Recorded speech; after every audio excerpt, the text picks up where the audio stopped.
folks, with no further ado, it's me again. Before you go on and do something else, click like and subscribe and leave a comment when you're done watching this video.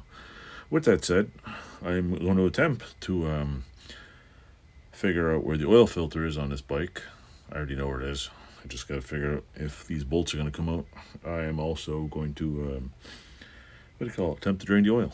I think there's a oil bolt here somewhere. I don't know if I can get it out because I think the oil, I think the pan on there is completely obliterated. So I might have to do this during the daytime.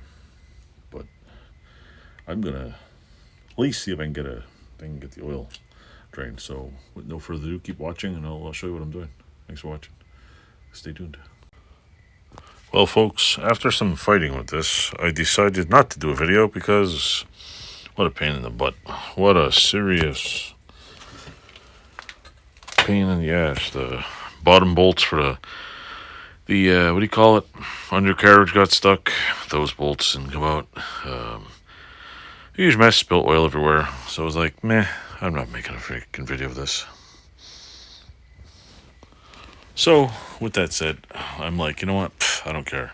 Plus, actually, I got to show you this because I seriously don't think this is normal. So, I'm going to show you something really interesting. Let's go like this. Let's do the thing like this here. Is that normal?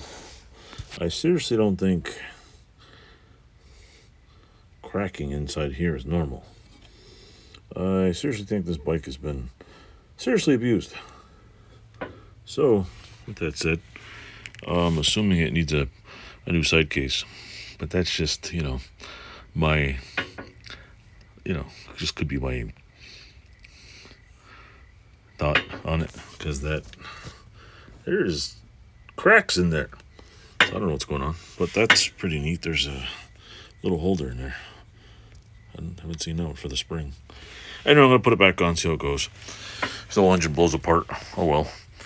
Anyway, I quit with this video. I give up. Thanks for watching.